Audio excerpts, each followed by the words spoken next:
So, system is rigged. No job is safe. Millennials and Gen Zers feel like they are being boxed out of opportunity. And everybody should go out there and become a boss. Be the business owner. That's the advice. And I'm at the point now where I'm like, yeah, that's just retarded.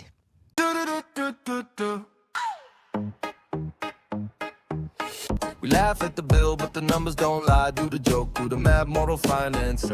Finance, finance, finance, moral finance. All right, you guys, welcome back to the podcast of Archie's Briefings. I'm your host, Arshel Branch. Of course, take the time to subscribe to the channel of Pocket Politics if you haven't already. Definitely hit the notification bell so that way you guys are always notified when episodes are being released, okay? Please try to stick along to the end of the episode. You guys, I'm seeing the data. You guys make it like 2, 3, 4 minutes into the episode. Please try to stick around to the end so that way you can get the full point of what it is that I'm trying to make. I definitely appreciate that. It definitely helps us out with the algorithm. Of course, hit the link in the description box so that way you guys will be able to become a subscriber of the world's first financial tricorder, where you guys will be able to calculate your debt to income ratios. You will also be able to build out a zero-based budget based off of how you receive your paychecks, either weekly or bi-weekly. So click the link, subscribe today, and get that financial clarity. Okay. You're probably asking yourself, Arshel, why do you think it's retarded for young people to go out there and become business owners? Like, isn't that what you're trying to do? Are you trying to be ironic, Archie? And no, I'm not trying to be ironic. I do see why you would think that. I do see that. Because yes, I am trying to build a business. This is absolutely true. What I will say is that most people don't have the stomach to do it. Now, I feel like I got the stomach for it because I've been in sales, I've been in commission, and that is not easy. It's actually quite difficult. It's a lot of rejection, requires a lot of time, and I'm used to it. Like when you sell Broadway tickets and you're out there trying to do direct marketing, trying to convince people to part with their money to see a Broadway show that may not be the best one. Trust me, that is not an easy thing, okay? It's not an easy thing, but not everybody's me, and not everybody can do what business owners can do. You just don't have the stomach for it. And it really made me think, rather than sitting here trying to tell people to go out here and do what is not so much against their ability, because if you put your mind to it, you really can achieve that responsibility, that goal. You can do it if you do believe that. What I will say is, I think it's okay to be the average. The problem is, can one be the average in today's economy? And the numbers are obviously coming back, and millennials and Gen Zers are saying the answer is no. The day job isn't cutting it. The 9-to-5 job isn't cutting it. And I believe in the choices. I am an American citizen who is a millennial. And yes, boomers, you're right. Millennials, we are entitled. Understand something about millennials. We may be the first generation of Americans to have been born with all of our rights intact, who while we were being raised, were told you can achieve anything if you work hard enough for it, which means the only reason why I don't have is because I'm sucking at life, because of my bad decisions, not because the world at large is deliberately trying to screw me over. And what we're finding is the world is deliberately trying to screw us over. Like, that's what's happened. And we see it loud and clear. It's being played out in front of us every single time you see millennials look at their debts, try to obtain home ownership, don't know what's real, what's myth. So, you guys, I'm going to go ahead and play you guys a clip from Fox Business. I know you guys are like, Arshel, what is it with you and Fox Business? I know, YouTube, once you click one video, they keep you in the garden and things just keep popping up. So before I go on with my diatribe, let me go ahead and play this clip for you guys, and then we'll go from there. Okay, let's go ahead and let's run the clip now. All right, you guys, so here it is, and I'm just going to let it speak for itself. The transition is going to be brutal for white-collar workers, says Noble Mobile CEO. Let's go ahead, let's run it. Does want to fix the problem. And I want to bring in now the author of Hey Yang, where's my $1,000 and other true stories of staggering debt, Noble Mobile CEO Andrew Yang, along with Federalist Elections correspondent Brianna Lyman. First of all, Andrew, congratulations, man. You always find a way to get back in the news. But no, all joking aside, this is something I tell people all the time for the last several years. I'm a natural born Luddite. And I know, I study history. I understand the first, second, third industrial revolutions created more jobs, better jobs than the ones they displaced. Humankind was better off, but it's hard to see a smooth transition right now. Right. Yeah, this transition is going to be brutal with a capital B for hundreds of thousands of white-collar workers.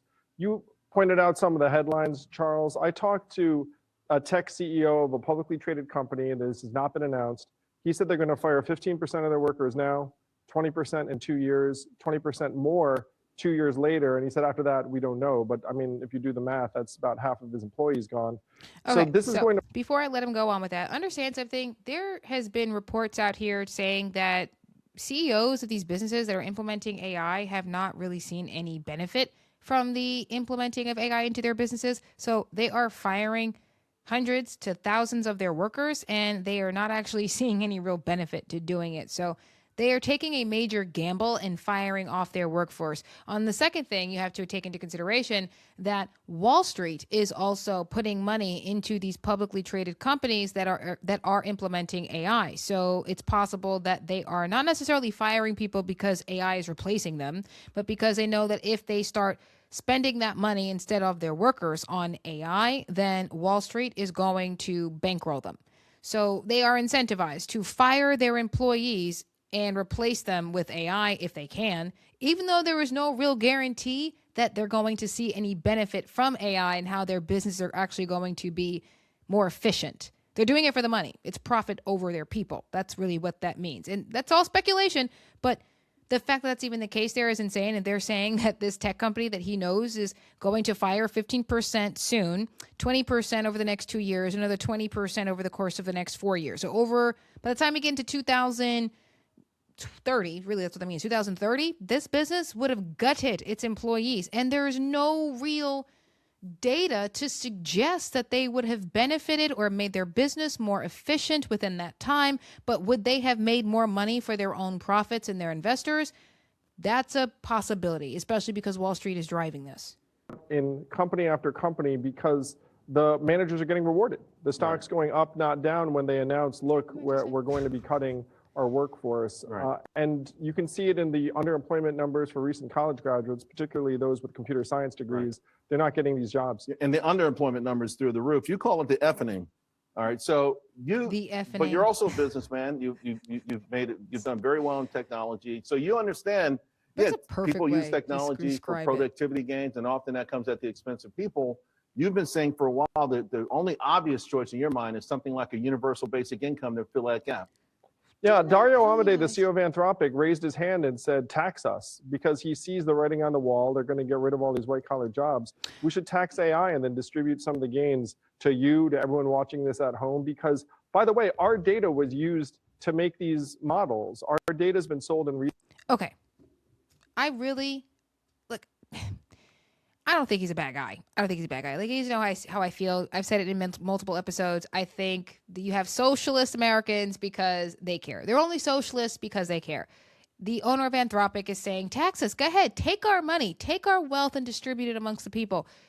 First of all, it's just a question as to, is there really enough money in AI from these big tech companies to fund however many Americans are going to lose their jobs for however many years that they would be in the workforce and actually fund them their livelihoods? Like, the problem with living off of somebody else's money is that somebody else's money eventually runs out. How many wars are we going to have to go in so that way AI gets its energy to pay out all of these Americans while they simultaneously complain about not wanting to go to war? You want your AI, you want your UBI. Well, then what country do we have to war with today so we can keep Anthropic going, so we can keep ChatGPT going? Like, the problem with socialism is that I don't think they really connect the dots.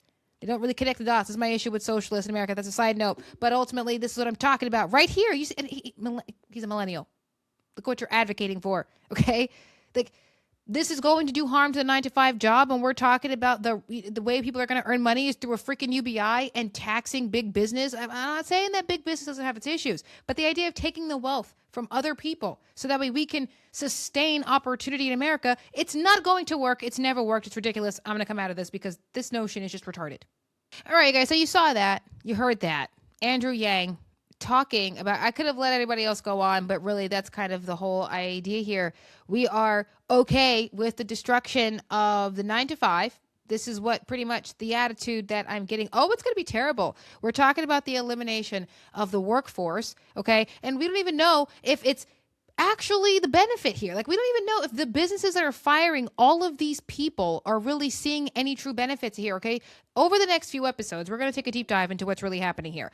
Is all these businesses that are firing all of these employees, are they really seeing any real benefit here? Really? Truly? Or are you doing this because you know you're going to get money from Wall Street if you do this? This is no different than what you saw with the DEI standard. Okay. This is no different. Any business that does not implement DEI is not going to get the investment from Wall Street. We saw that with DEI. Why is this any different? Any business that does not invest into AI is not going to get the benefit of Wall Street. The fact that Wall Street has so much say-so over whether or not Gen Zers and millennials get jobs is insane to me. The unemployment rate has increased to 4.4% nationwide, and we don't think that's a problem? We don't think that's a problem.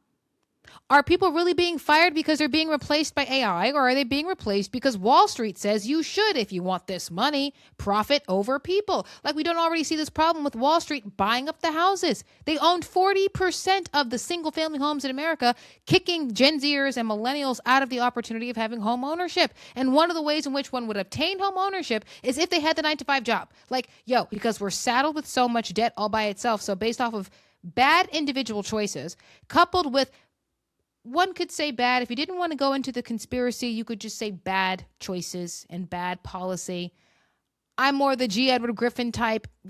Intentional policy to remove opportunity, to destroy the middle class, to prevent opportunities for younger Americans and the new generations coming up. Okay. I think that was intentional. Okay. So while these things are happening simultaneously, what does that mean for ownership for young Americans?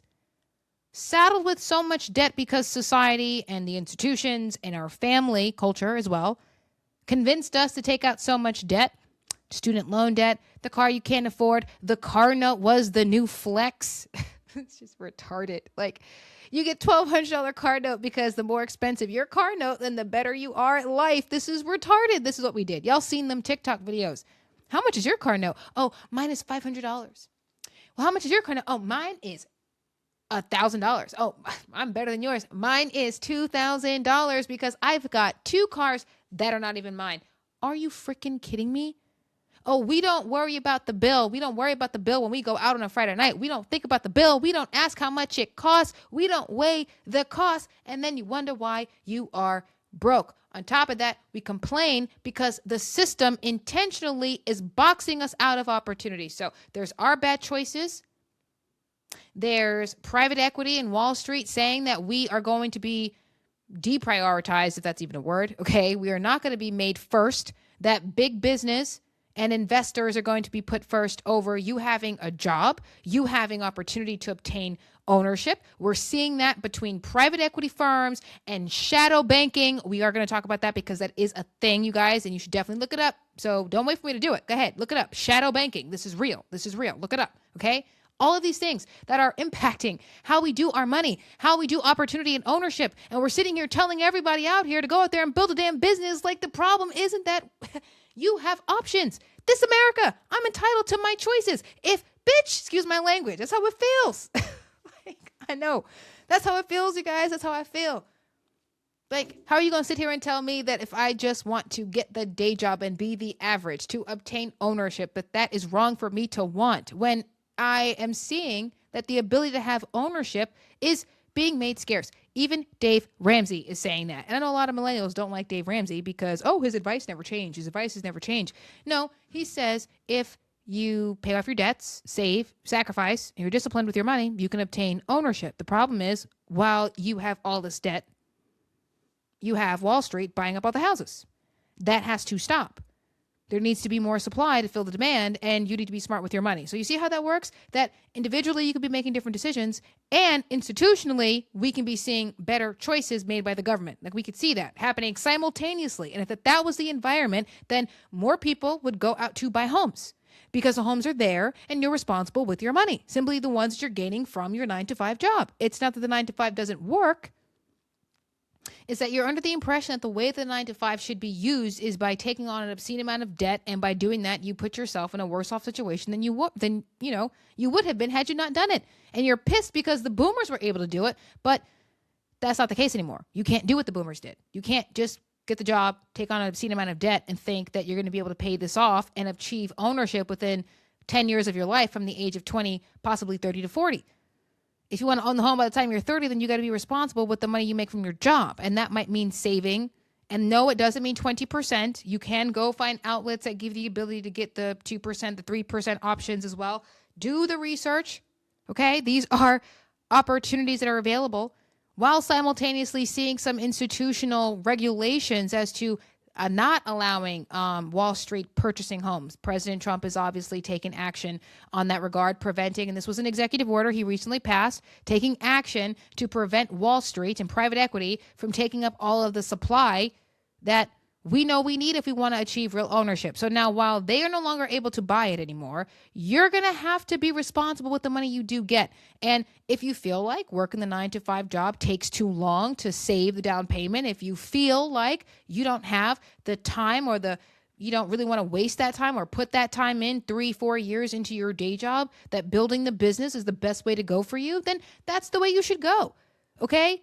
You don't have to build the business in order to achieve ownership. You do have to be responsible. You do have to be disciplined. You cannot play this game the way the boomers did, the way that it's been played for the last 100 years. That tradition of debt and abdication of responsibility has to stop. We are where we are today because that's been the tradition. This everybody got to be a boss is bullshit. Excuse my language. It's retarded.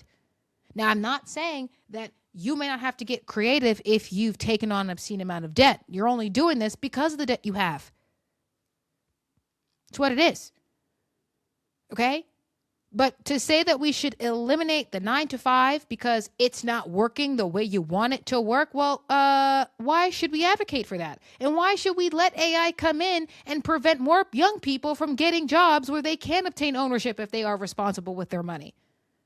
Like, don't you think we should preserve that? And it's about the choice. We should preserve the multiple pathways of choices to achieve ownership. If you are hopeful and you're willing, then why shouldn't you have the outcome?